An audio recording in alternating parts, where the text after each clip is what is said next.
some ex-felons excluded from small business relief in spite of Trump's criminal justice reform platform. Like millions of other small business owners facing the financial weight of the coronavirus pandemic, Vincent Bragg saw the federal government's Payroll Protection Program as a potential lifeline.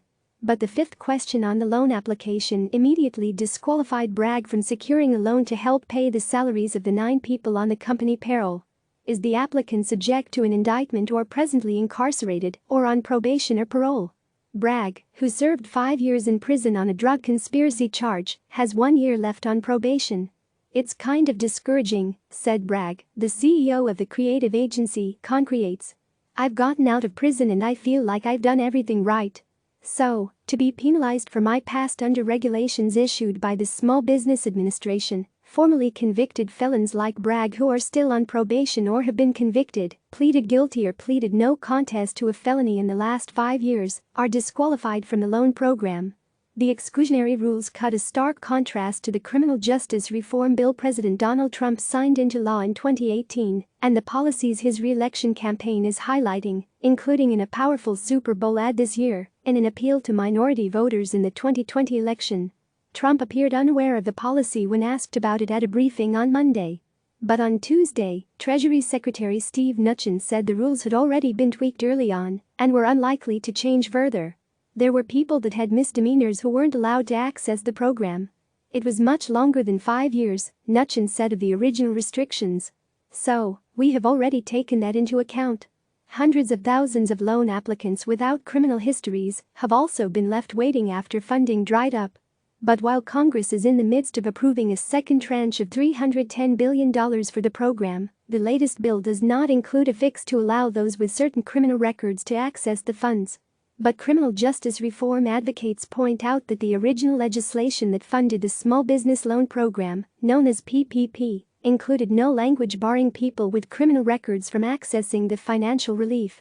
And the Small Business Administration has changed its PPP rules at the White House's request on other issues, such as ensuring religious organizations could access the funds.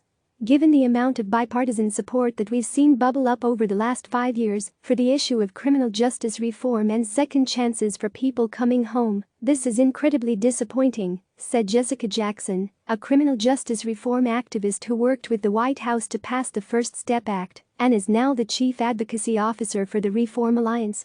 "I'm hopeful that his administration is going to work to remove these discriminatory provisions from the rule. But so far, there has been no movement." Jackson and other criminal justice reform advocates have been lobbying the White House and Capitol Hill to address this rule for more than 3 weeks. Representative Cedric Richmond, a Democrat from Louisiana, first penned a letter to Mnuchin and SBA Administrator Jovita Carranza on April 6 on behalf of 10 other members of Congress, warning of the impact not only on small business owners with criminal records but their employees. The Paycheck Protection Program was designed by Congress to give all small businesses a lifeline. "The employees of the formerly incarcerated are just as entitled to remaining on payroll as other Americans," Richmond wrote.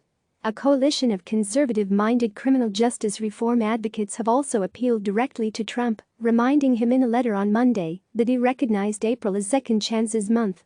"With respect to your proclamation, we respectfully request that your administration recommend the inclusion of those small business owners who have paid their debt to society and earned a second chance," wrote the group, which includes Americans for Prosperity, FreedomWorks and the Faith and Freedom Coalition among others. A source familiar with discussions between criminal justice reform advocates and the White House said White House officials have said they are still working on the issue. But the advocates are missing the support of a top White House official who could otherwise force through the logjam. Jared Kushner, the president's son-in-law who has spearheaded criminal justice reform efforts at the White House but is now focused on medical supply chain issues. The president is still planning to tout his criminal justice reform efforts as part of his re-election campaign, and his campaign organization has been increasing its outreach to minority communities. The First Step Act, which Trump signed into law in 2018, authorized the early release of thousands of federal inmates, eased mandatory minimum sentencing and expanded re-entry programs. But now, reformed felons like Bragg are left wondering why that policy means it doesn't extend to the small business loans. Unable to secure a loan, Bragg and the 8 others on his full-time staff, nearly all of whom are formerly incarcerated individuals, have instead had to take pay cuts. And with no new revenue coming in the door, Bragg is fighting to keep his business alive and said he is hoping to avoid layoffs. He has also launched a fund to help small businesses like his get financial support. A lot of these individuals turn to entrepreneurship because of the barriers they face with employment, Bragg said. This pandemic has caused those entrepreneurs to suffer and not get any help.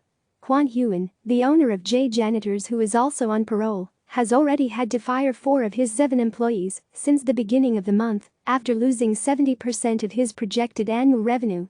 Huyen was released on parole in 2015 after serving 16 years in prison for second-degree murder.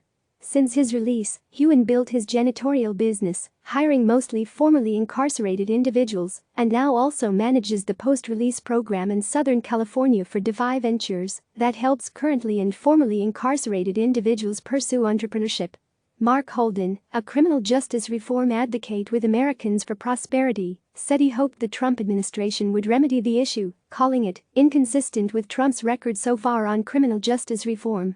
"I'm not blaming anybody," Holden said. "We just want to get it fixed. It's inconsistent with what we've seen from the First Step Act." Click subscribe to receive the latest news.